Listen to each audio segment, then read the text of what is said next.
All right, let's dive in. Today, we're unpacking one of the biggest battles happening in AI right now.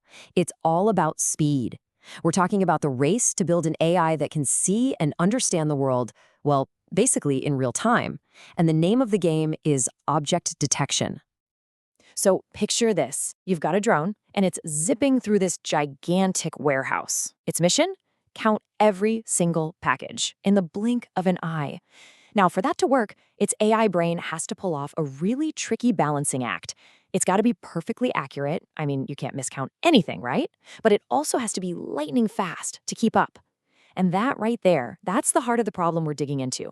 This constant tug of war between being right and being fast.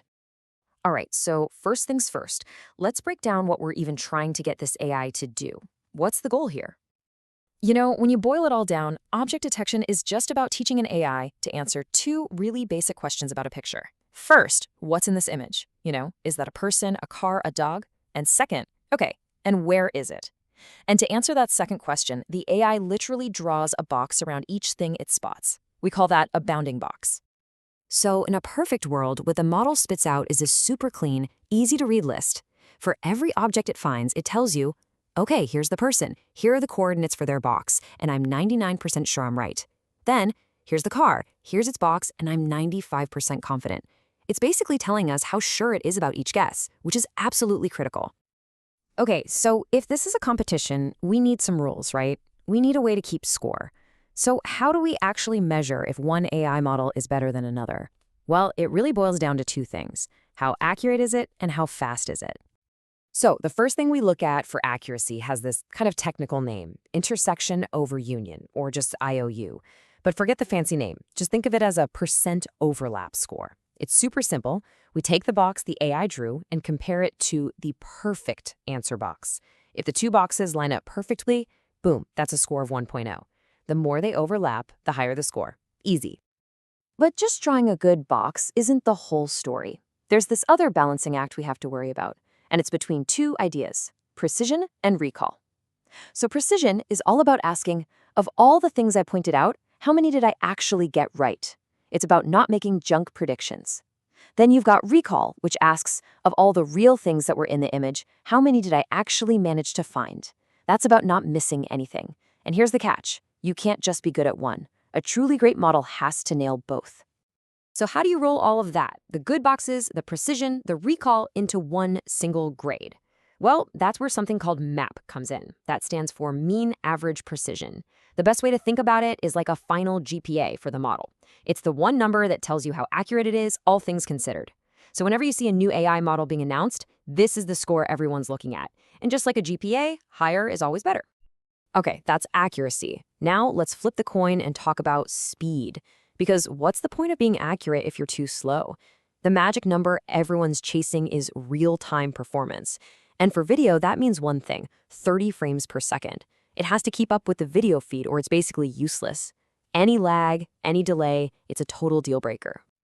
And the math to figure this out is actually super straightforward. So there are 1,000 milliseconds in 1 second, right? If you need to process 30 frames in that 1 second, you just divide 1,000 by 30. That gives you 33.3 milliseconds per frame. And that number, that's the finish line. If a model can do everything it needs to do, find the objects, draw the boxes, in under 33.3 milliseconds, then congratulations, it's officially real time. So with those rules in mind, let's take a look back at how the older, sort of classic models tried to tackle this. I mean, their approach worked, but man, did it create a mess. The best way to imagine these classic models is to think of that one super overeager student in class, you know the one who raises their hand for everything. To make absolutely positively sure it doesn't miss an object, the model doesn't just guess one box. Oh no. It throws out thousands of possible boxes all over the place, basically shouting, is it here? Is it here? How about here? It's just hoping one of those guesses sticks. And the result, it's just total chaos. Instead of one nice, clean box around a person, you get maybe 50 slightly different boxes, all overlapping and all of them shouting, I found it, I'm 98% sure. So yeah, technically it found the person, but the output is just a jumbled mess. You can't do anything with it like that. So what do you do with that mess?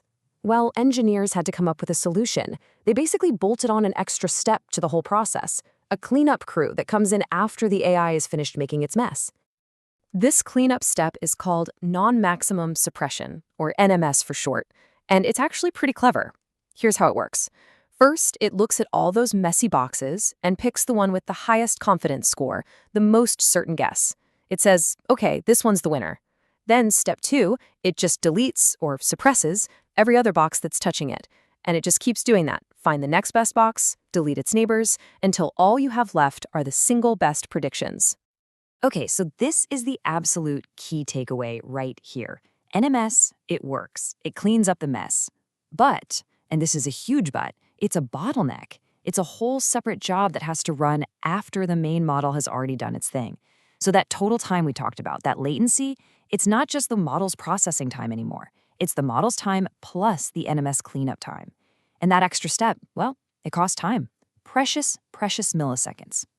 And that bottleneck, that extra time-sucking step, is what led a whole new generation of AI researchers to take a step back, look at this whole Rube Goldberg machine they built, and ask a really, really simple question that turned out to be totally revolutionary.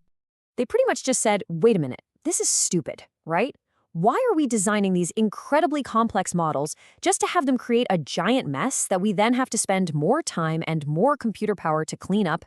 It makes no sense. Why don't we just design a smarter model from the get-go? And that simple question sparked a whole new way of thinking.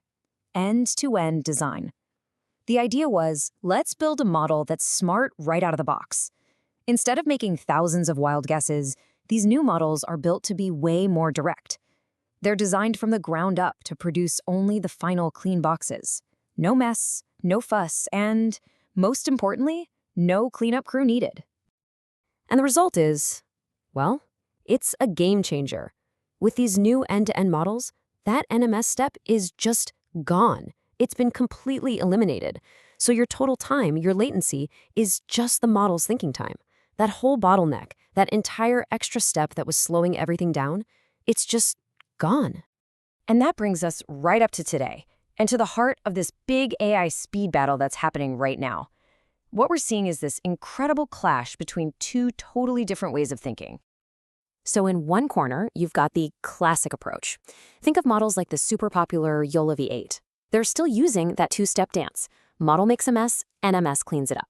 Their whole goal is to make that entire process faster and faster, to squeeze every last millisecond out of it.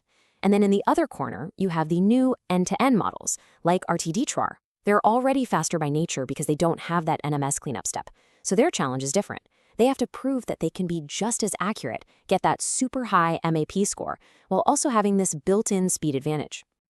And honestly, this whole competition is fantastic because it's pushing the entire field forward. As engineers find new ways to crush these speed bottlenecks and make truly real-time AI a thing, it leaves us with a really exciting question to think about. What does this unlock for all of us? What new possibilities open up when AI can see and react to the world instantly? The answer to that is just starting to unfold.